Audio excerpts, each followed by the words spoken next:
Buenas tardes. Quisiera hacer la introducción a la figura de hoy, las maravillosas palabras de nuestro Héctor Pedro Blomberg, cuando dijo: solo tú comprendías el idioma salvaje de las aguas rabiosas y de la tempestad. El océano vencido te entregaba a sus presas, la muerte. Era tu juego de niños, mi capitán. Blomberg se estaba refiriendo nada menos que a una figura legendaria que tuvimos, que prácticamente pudo haber sido un personaje de Conrad, de Salgari, de London, o el protagonista de una saga escandinava. Me refiero al comandante Luis Piedrabuena, que nacido quizás por los hados fatídicos del destino dispusieron que fuera ese año, el fatídico 1833, digo fatídico para el Atlántico Sur, porque es el año del despojo del archipiélago austral por parte de la marinería británica, por parte de la piratería británica. Piedrabuena nace a orillas de Carmen de Patagones, que era verdaderamente el limes, por llamarlo así en términos jurídicos romanos, del hombre blanco, con los indómitos habitantes de todo lo que es actualmente la Patagonia. Es decir, entre Carmen de Patagones y Buenos Aires prácticamente era dominio de los naturales. La frontera porteña llegaba como mucho al río San Borombón, pero es ese año también que se inicia la llamada campaña del desierto, no la conquista, es la campaña de Juan Manuel de Rosas. La conquista fue posterior, en 1878-1879. Bien decíamos que él había nacido en estas costas del Río Negro, intrépidas costas, y a los 9 años los padres lo envían a Buenos Aires a hacer sus estudios primarios. Va a Buenos Aires, obviamente, en un barco que lo comanda el legendario, pues todos estos tipos eran legendarios, norteamericano, el Cojo Harris, que nada menos había surcado las aguas con Bouchard en el legendario crucero La Argentina. Y ese crucero, que es el que invade las costas de California. Actualmente ese fuerte todavía tiene 3 banderas, la bandera norteamericana, desde luego, que es actual, la bandera española y la bandera argentina. Venía de Hawái, donde había logrado de parte del rey Kamehameha el reconocimiento de la independencia argentina. Es interesante recordar que el primer gobierno extranjero que reconoce no a la Argentina como tal, que no existía, sino a las Provincias Unidas del Río de la Plata, son los nativos del actual Hawái, lo que solemos ver bastante en series televisivas. Muy bien, los comienzos de Piedrabuena con semejante marino que lo llevaba no podían ser más promisorios, porque en 1845, terminados sus estudios, él se embarcó en un pailebote que era el John Davison, al mando entonces del refutado cónsul Smiley, quien se convivió y aparte convirtió en su guía y maestro. De esos días recordaría Piedrabuena que al zarpar el Smiley lo llamó al puerto, mejor dicho, a la zona del puente llamado el Alcázar, y señalándole la escandalosa del mayor, son términos náuticos, escandalosa del mayor, le dijo: en adelante nadie más que vos aferrará y largaré esa vela. Vete a largarla, anda a largarla. Y después de recalar en las Islas Malvinas, este muchacho de 15 años, un lobito, pasó los próximos 12 meses en los mares antárticos, encalleciendo las manos en el ejercicio del arpón. Es en estas travesías, la primera de la caza de ballenas, que un temporal lo obligó a recalar en la que después sería su propia isla, la isla de los Estados.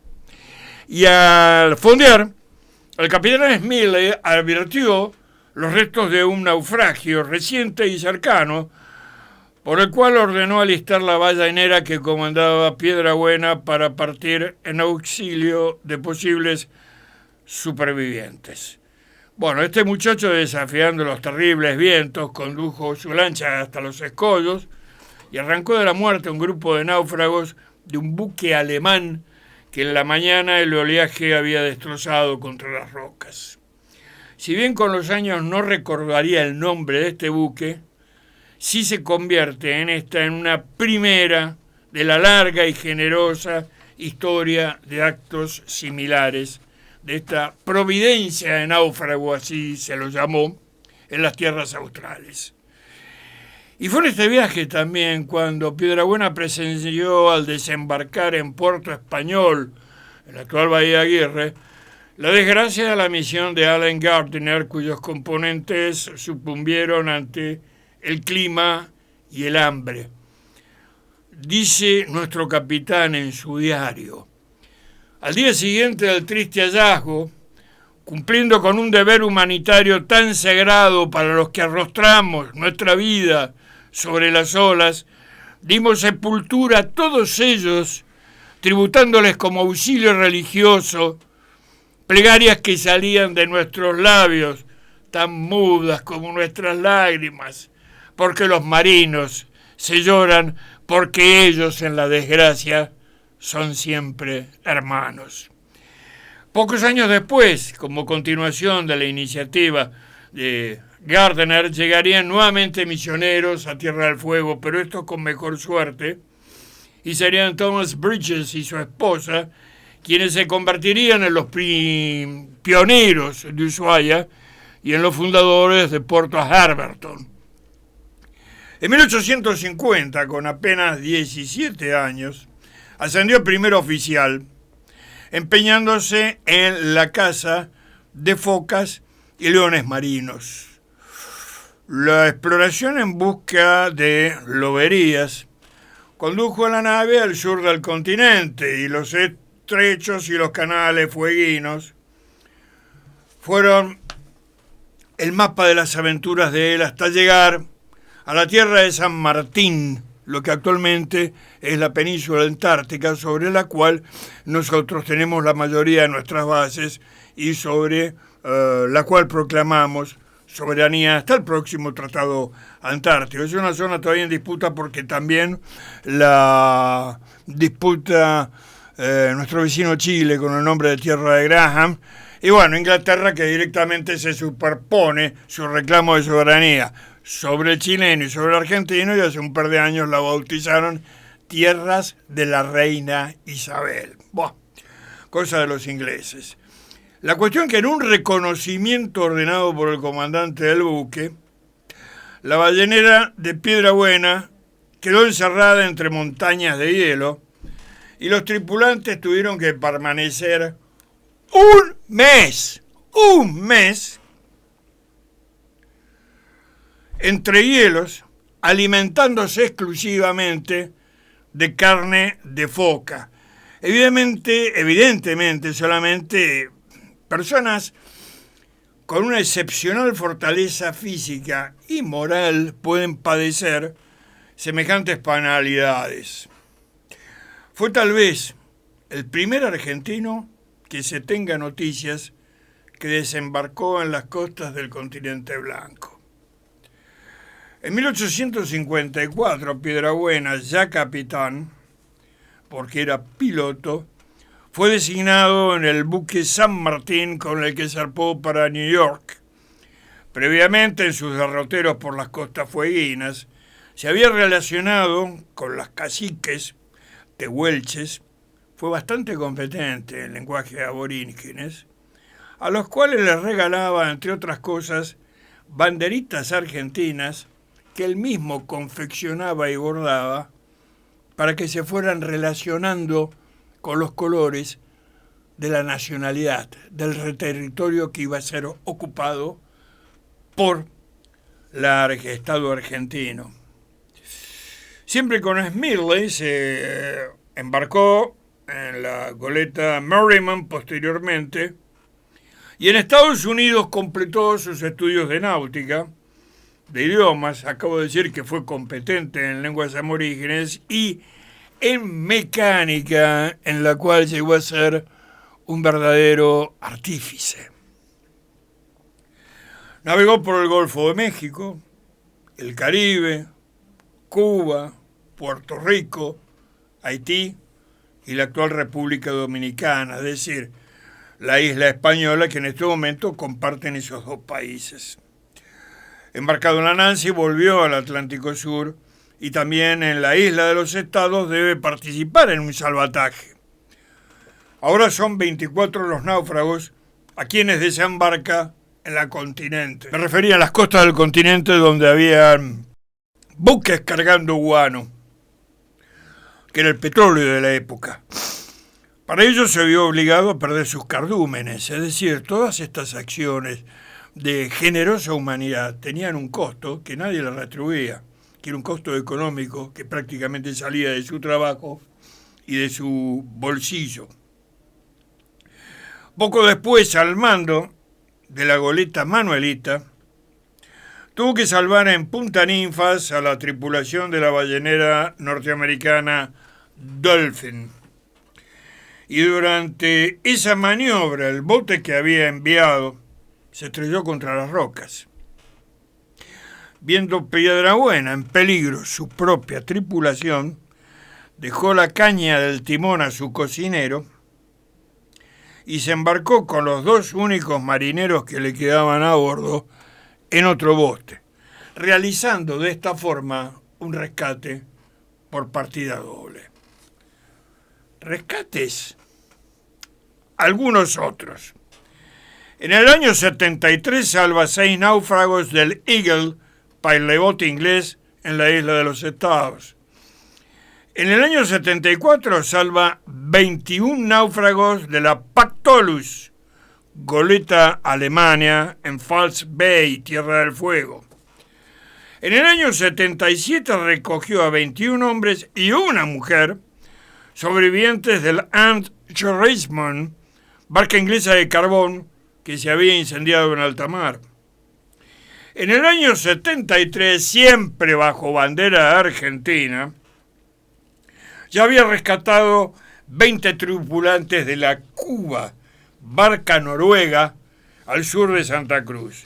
Jamás aceptó un mango ni retribución alguna por todos estos servicios, porque los consideraba un deber sagrado. Y es por eso que Ricardo Rojas lo describe diciendo: vivió como un pirata, pero en función de caridad. Porque era prácticamente, a mí me gusta remontarme a la literatura clásica, ¿no? Era Sísifo encarnado. Una y otra vez se lo solicitó para rescates imposibles. Era el único que estaba para eso. Lo cual significaba un grave prejuicio en el abandono de sus tareas y un grave prejuicio económico. Pero no trepidaba en hacerlo, porque no pedía ser a sus oídos como Ulises, ni que lo ataran al mástil, simplemente se echaba al piélago para escuchar a las sirenas. Era la tierra firme lo que verdaderamente lo mareaba.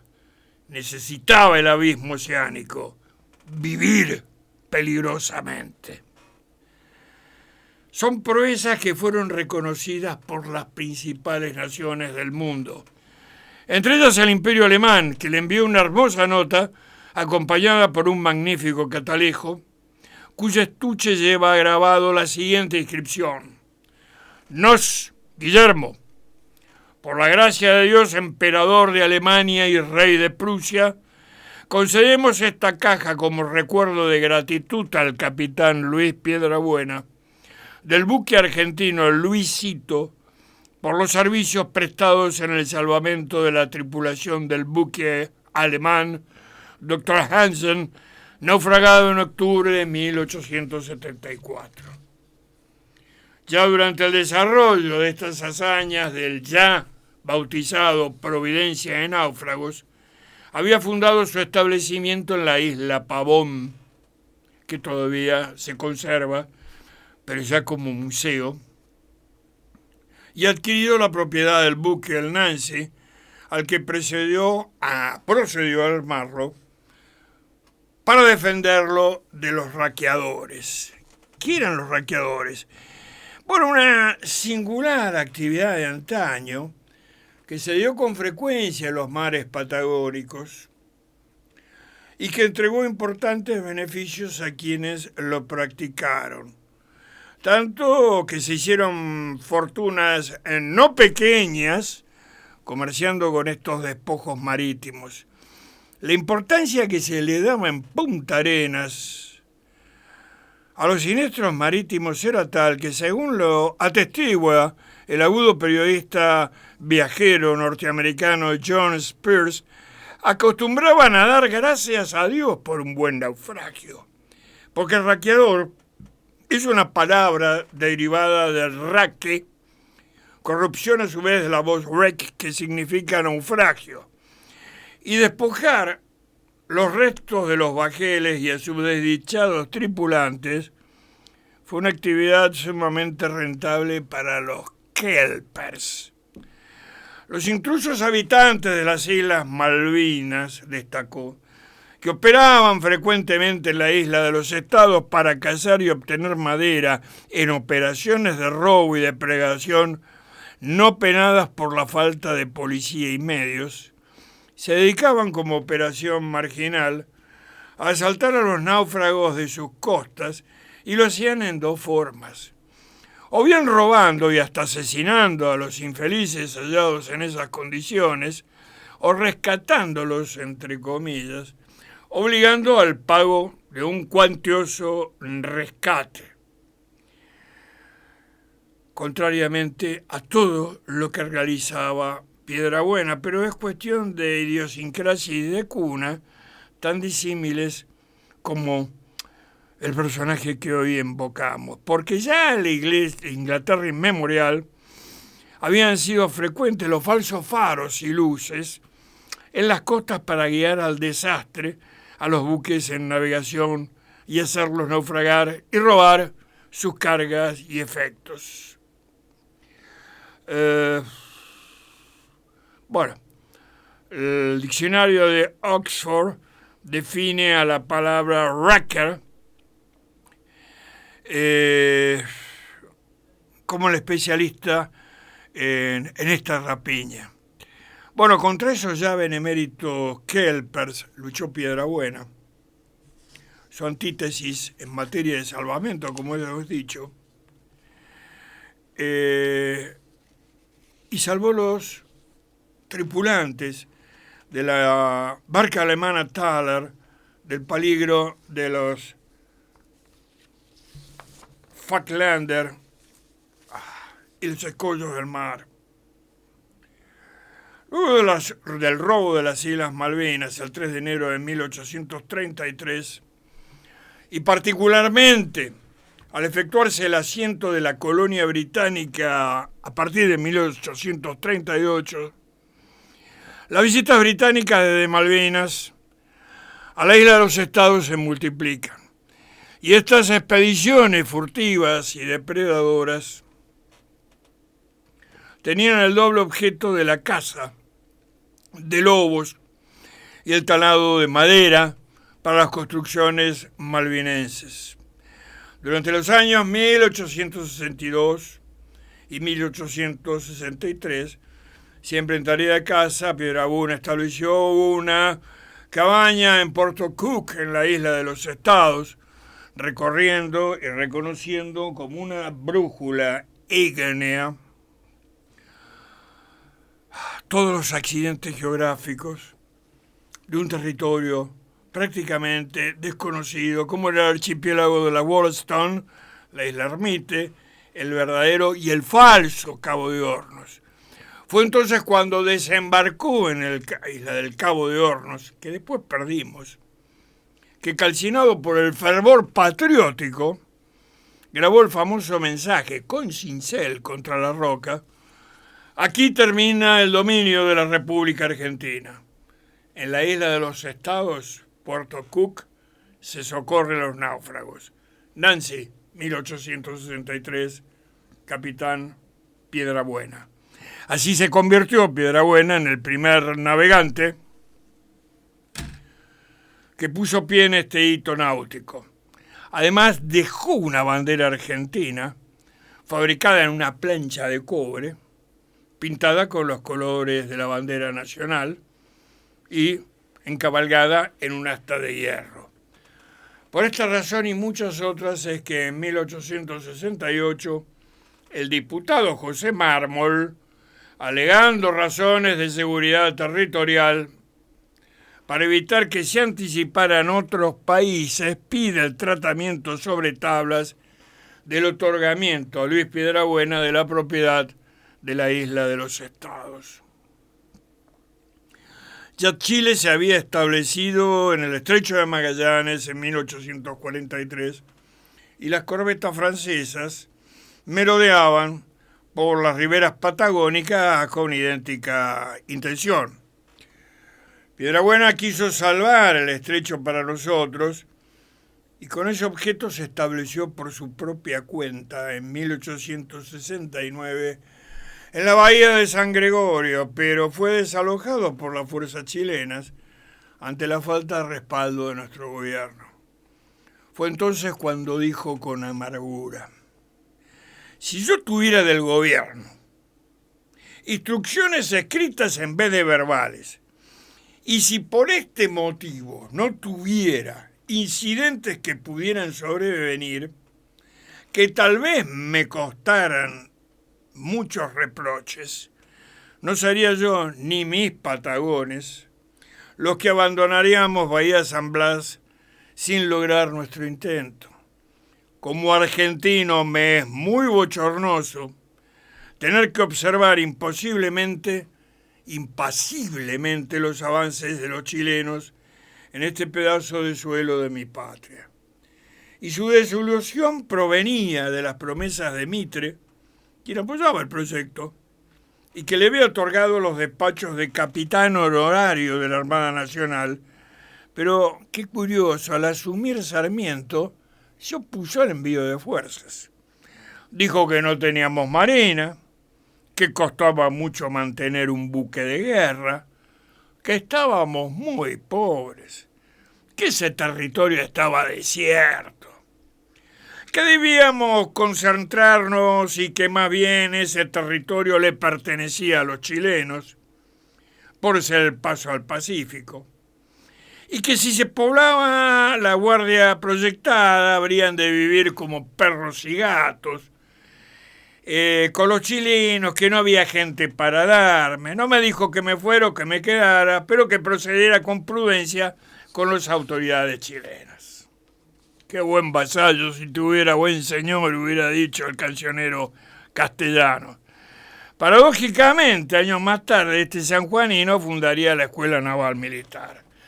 Ahora, si su actitud se debía a la carencia de unidades de mar, o lo más probable, a favores recibidos durante su exilio en Chile, o sus orígenes familiares, a los cuales no me voy a referir acá. Se habla de que hijo natural de un arriero chileno, bueno, pero en fin, dejémoslo de lado eso. Lo cierto es que las palabras de este tipo tuvieron para... cuando veo estas actitudes de Sarmiento, deja de ser para mí el magnífico criollo y se transforma en un tipo, ¿no? Tuvieron para Piedrabuena el sabor de la ceniza. Y estos desplantes se sumaban las penalidades económicas, porque un día en 1866 compró en Punta Arenas un pequeño bergantín llamado Carlitos. Con él realizó viajes a las Malvinas, lo cargó con carbón de piedra y lo flotó a Montevideo para su venta. Pero el Carlitos, trajinado por los golpes de mar, llegó a destino con serias averías y en aquel puerto se perdió sin que se pudiera salvar el cargamento. Para comprar el bergantín había tenido que reunir a costa de grandes sacrificios cuantos centavos tenía ahí disperso.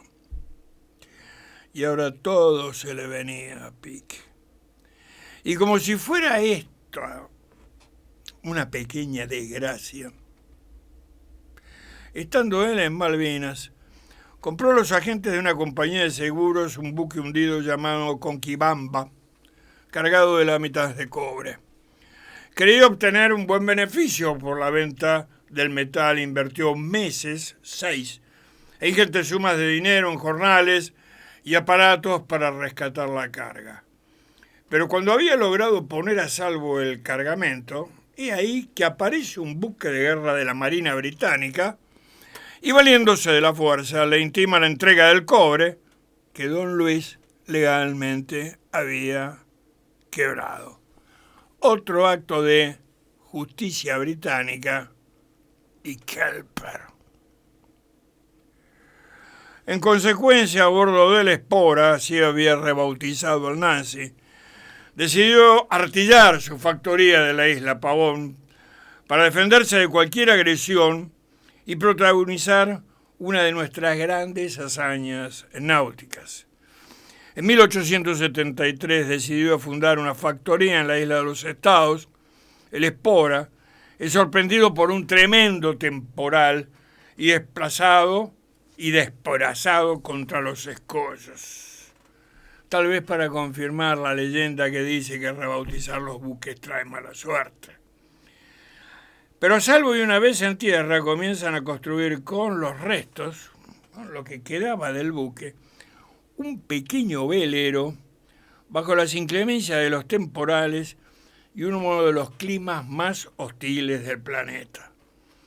Pese a ello, sus conocimientos marítimos y su inquebrantable voluntad le permitieron concluir con esa titánica tarea y a los 72 días del naufragio lanzaron al agua una reducida embarcación. El desplazamiento era de tan solo 13 toneladas y la eslora de 11 metros, que se llamó Luisito, en memoria de su primer hijo que falleció siendo aún un niño. Así al llegar a Punta Arenas expresó: lo que hemos sufrido, solo Dios y yo lo sabemos. Carente de recursos, nuestro personaje se vio obligado a continuar sus navegaciones a bordo de este improvisado cúter, con el cual se dirigió a la isla de los Estados para instalar una fábrica de aceite de pingüino. En unos peñascos inaccesibles divisó entonces a 6 náufragos ingleses, a punto de morir, sobrevivientes del naufragio del bergantín inglés Eagle. Hay que tener en cuenta que los ingleses no se portaron bien con él, al menos en Malvinas. Sin embargo, él no trepidaba en rescatarlos porque consideraba que los náufragos eran marinos y el marino en alta mar no tiene nacionalidad. Piedrabuena los rescató y los trasladó a Punta Arenas. Durante su vida el marino argentino salvaría en sus viajes 144 náufragos. 144 náufragos, él solo con un botecito. Su principal biografía, que fue escrita por el sacerdote historiador salesiano Raúl Entraigas, más que la crónica de un hombre, parece la narración mítica de algún héroe homérico. Sin embargo, tras el relato de cada una de las hazañas, en la página siguiente está la constancia documental de este severo historiador. Por aquellos años tomó una importante fuerza, incremento de la penetración chilena en el sur, merced al impulso del gobernador militar de Magallanes, Diego Dublé Almeida, quien competía con Piedrabuena en las respectivas influencias sobre las tribus indígenas. Mientras el gobernador trasandino contaba con todo el respaldo de su gobierno para tratar de fijar jurisdicción a la margen sur del río Santa Cruz, el capitán argentino se había reducido a sus propios recursos debido a las continuas luchas internas del gobierno nacional. Las continuas luchas internas argentinas. ¿Les suena? ¿Les parece lejano? Aún así, carente de medios, Piedrabuena envió importantísimos informes a nuestro país en el momento en que la Nación del Plata y la República de la Estrella Solitaria estuvieron al borde de la guerra. Y las palabras de nuestro plenipotenciario en Santiago son concluyentes. Su informe, escribió el ministro argentino en Chile, Félix Frías, ha venido a prestarme un gran servicio. Hombres patriotas puros como usted, tarde o temprano tienen su recompensa. Lo que yo le ofrezco es mi amistad. Y a mi vez quisiera tener el orgullo de disfrutar la suya. Pronto regresaré a mi patria. Una vez allí, no tomará usted a mal que yo revele al gobierno sus excelentes cualidades. Y toda vez que sea oportuno será para mí una satisfacción ayudar a conocer en mi propia patria a uno de sus dignos hijos. Y esto fue la culminación de una serie de desinteligencias que el gobernador de Punta Arenas, hábil tejedor de intrigas, había promovido. De buena fe, intrigado por la personalidad del argonauta austral, Frías había pedido informes a Oscar Biel, quien no dudó en presentarle como un inescrupuloso traficante, falsificador de permisos de pesca, explotador de indios. Y todo esto se dijo año tras año y fue desmentido y una y otra vez. Dice un testigo de la época, no explotaba a los indios. Y por el contrario buscaba paliar las desgracias de la aculturación que padecían. Paupérrimo, vigilante anglófono, cuidaba que los loberos contasen con permisos expedidos en Buenos Aires. Y los sobrevivientes de catástrofe, los extraviados en el páramo o en fragor de las tribus, recibían toda la ayuda posible. Vista con ojos actuales, su situación parece bastante absurda. Piedrabuena estaba vecindado en Punta Arenas y gozaba del buen concepto de la población. Pero molestaba de sobremanera su adhesión a la Argentina, sin perjuicio de que constantemente se le pidiese colaboración. A su turno, Buenos Aires lo consideraba no más que un agente, alguien útil en determinados momentos, a falta de otra opción mejor y más formal.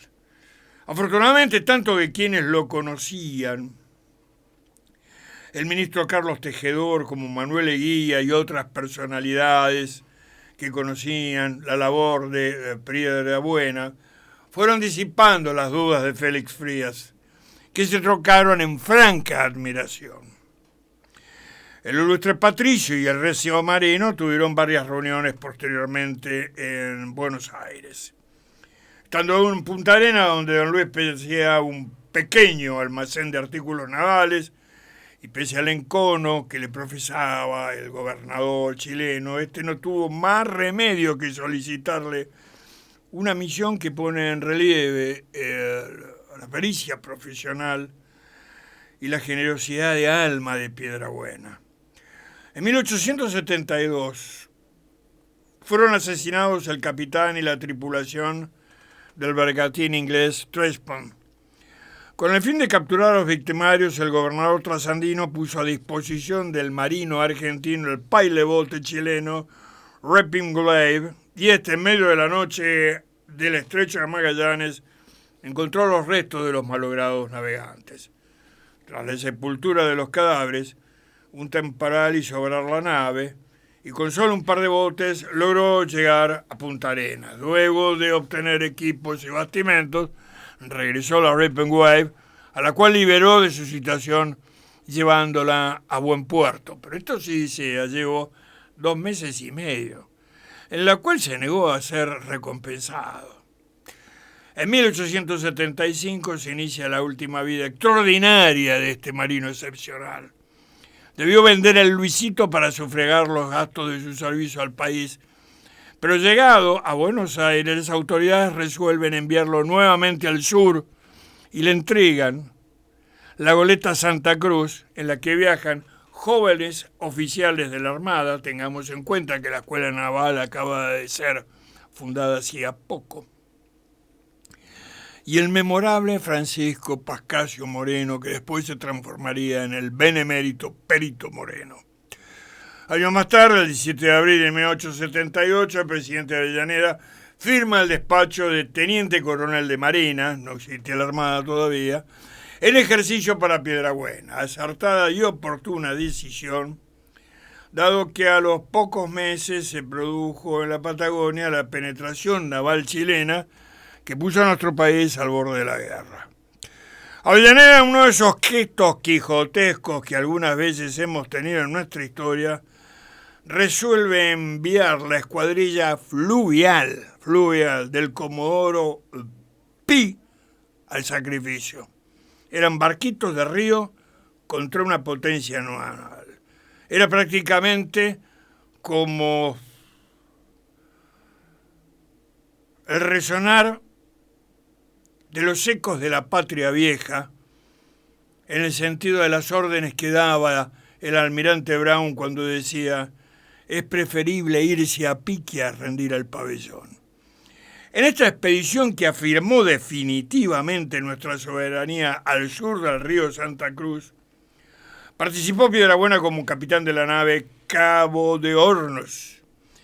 Y es así, en este acontecimiento histórico, que tuvo presente el hombre que más que ningún otro fue la atalaya de soberanía en las soledades patagónicas. En méritos de su servicio fue designado director de la Escuela de Marineros a bordo de la nave mencionada. Evidentemente la Marina sabía a quién entregaba a sus cadetes.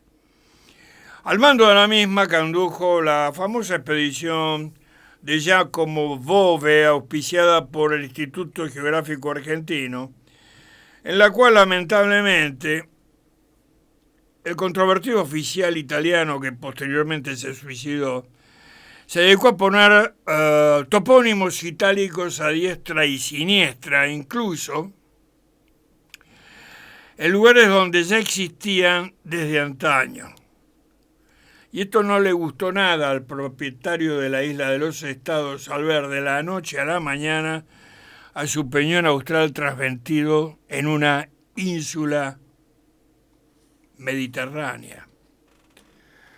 Pero no era la primera vez que Piedrabuena colaboraba con expediciones científicas. Ya lo había hecho en 1867 con la de Gardner, que buscaba las nacientes del río Santa Cruz y que llegó a lo que se supone era el comienzo del Vestiquero Moreno.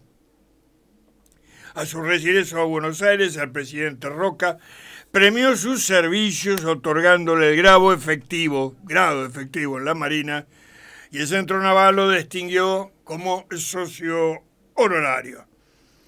Pero el reconocimiento ya llegaba tarde a esta suerte de petrel de las tormentas, porque las penalidades, las ingratitudes, los disgustos habían minado su organismo. Y sus ojos se sellaron en tierra, no como él hubiera deseado, timoneando un gallardo bajel. Murió solamente solamente por los años, a los 50 años de edad.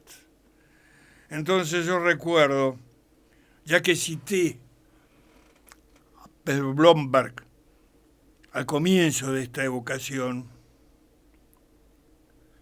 a otro poeta que decía: marineros, ¿por qué le dan a la tierra lo que no le pertenece y se lo roban al mar?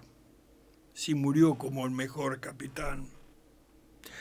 y su alma, viento, espuma y cabrilleo, está allá arriba en el puente, deshojando la rosa de navegar.